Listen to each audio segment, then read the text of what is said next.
प्रधानमंत्री नरेंद्र मोदी 2 दिन के इजराइल दौरे पर हैं। 25 फरवरी 2026 को उन्होंने इजराइल की संसद में भाषण दिया।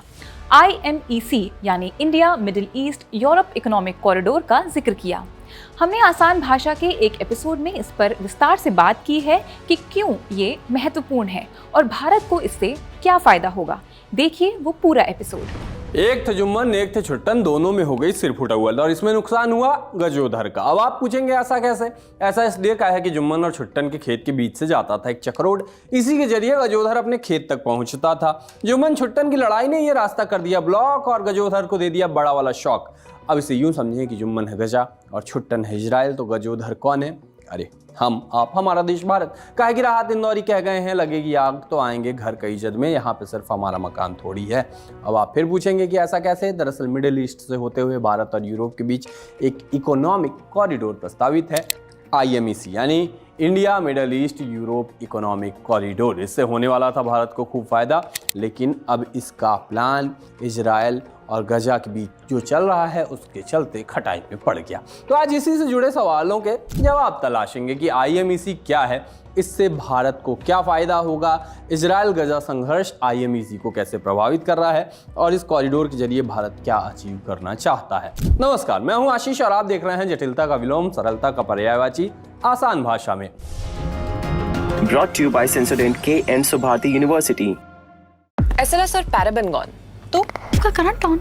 What then? इसके पोटेशियम आयंस करी ट्यूब का करंट गॉन, लाइव का करंट ऑन। IMEC की घोषणा 9 सितंबर 2023 को दिल्ली में G20 समिट के दौरान प्रधानमंत्री नरेंद्र मोदी ने की थी। इसमें भारत के साथ अमेरिका, जर्मनी, UAE, सऊदी अरब, यूरोपियन यूनियन, इटली और फ्रांस शामिल हैं। इससे भारत को ही सबसे ज्यादा फायदा होगा। क्या, क्यों और कैसे, ये आगे बताएंगे। पहले देखते हैं IMEC है क्या। Subharti University, one of the leading universities of North India. Exciting college life and top placements. Join Subharti University, Meerut. Irfan Siddiqui जैसा कह गए कि अजब नहीं है कि ये दरिया नजर का धोखा हो, अजब नहीं कि कोई रास्ता निकल आए। माने क्या? माने ये कि एक रास्ता है जो भारत को मिडिल ईस्ट और यूरोप तक जोड़ने का काम करेगा। इसे 2 हिस्सों में बांटा गया है। इंडिया को गल्फ से जोड़ने के लिए पूरी कॉरिडोर और गल्फ को यूरोप से जोड़ने के लिए एक उत्तरी कॉरिडोर। इसमें रेल, शिप और रोड नेटवर्क तीनों शामिल होंगे, यानी भारत, गल्फ और यूरोप सड़क, रेल और पानी तीनों के रास्ते से जुड़ जाएंगे। पूर्वी गलियारे का रूट क्या होगा? सबसे पहले भारत के पश्चिमी बंदरगाहों से जहाज के जरिए दुबई के जबेल अली तक माल भेजा जाएगा। फिर सामान को ट्रेन से सऊदी अरब और जॉर्डन के रास्ते इजराइल के हाइफा तक ले जाया जाएगा। उत्तरी गलियारे का रूट क्या होगा?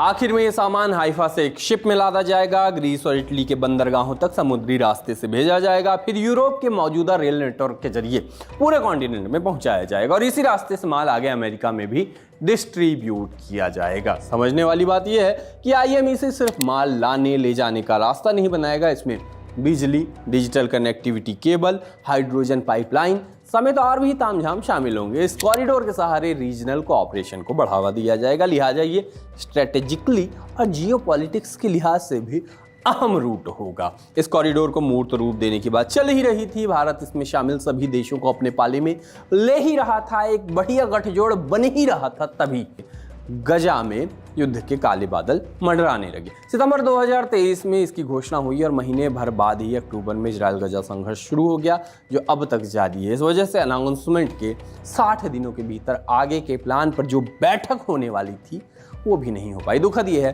कि मिडिल ईस्ट में संघर्ष कम होने के बजाय पिछले कुछ सालों में बढ़ गया है। इजराइल युद्ध का लेबनान, यमन, सीरिया, इराक और ईरान तक विस्तार हो गया है। IMEC की सफलता के लिए इजराइल और अरब देशों के बीच अच्छे संबंध बेहद जरूरी हैं, खासकर जॉर्डन और सऊदी अरब के साथ। काहे कि इसी रूट से IMEC गुजरना भी है। लेकिन गजा ने इजराइल और अरब देशों के संबंधों में रिवर्स गियर लगा दिया। गजा में जो कुछ भी हुआ, इसलिए IMEC की गाड़ी भी पीछे धकिया दी गई है। जब IMEC अनाउंस हुआ था तो जानकारों ने ये दावा किया था कि इस प्रोजेक्ट के पूरे होने से भारत को खूब फायदा होगा। इकोनॉमिक और स्ट्रेटेजिक दोनों फ्रंट्स पर पैसा भी आएगा, रसूख भी बढ़ेगा। समझते हैं कैसे? वो समझने से समझ आएगा। 2023-24 में यूरोपियन यूनियन गुड्स ट्रेड्स के मामले में भारत का सबसे बड़ा बायलैटरल पार्टनर रहा। भारत ने EU के साथ $137 बिलियन से ज्यादा का व्यापार किया। अगर IMEC का प्लान सफल होता है तो इंडिया का EU के साथ व्यापार बढ़ेगा। अब धंधा बढ़ेगा तो पैसा भी ज़्यादा आएगा, पैसा ज़्यादा आएगा तो हमारी अर्थव्यवस्था बड़ी होगी। खैर, बीते दिनों हूती विद्रोहियों के हमले की वजह से रेड सी रूट बाधित हुआ। यूरोप से ज़्यादातर व्यापार इसी रास्ते से होता है, लिहाजा आगे भी इसके बाधित होने की संभावनाएं हैं। ऐसे में IMEC से भारत की स्वेज नहर वाले रूट पे भी निर्भरता कम होगी। एक अनुमान के मुताबिक ट्रांसपोर्टेशन कॉस्ट में भी 40% तक की कमी आ सकती है। शिपिंग टाइम में 30% तक की कटौती की जा सकती है। माने अगर अभी भारत से यूरोप सामान पहुंचने में लगते हैं 100 घंटे, तो कॉरिडोर बनने के बाद ये वक्त घट के हो जाएगा सिर्फ 70 घंटे। और अगर सामान पहुंचाने में लगते हैं 100 रुपए, तो ये लागत घट के हो जाएगी 60 रुपए। माने सीधे सीधे इंडिया का फायदा।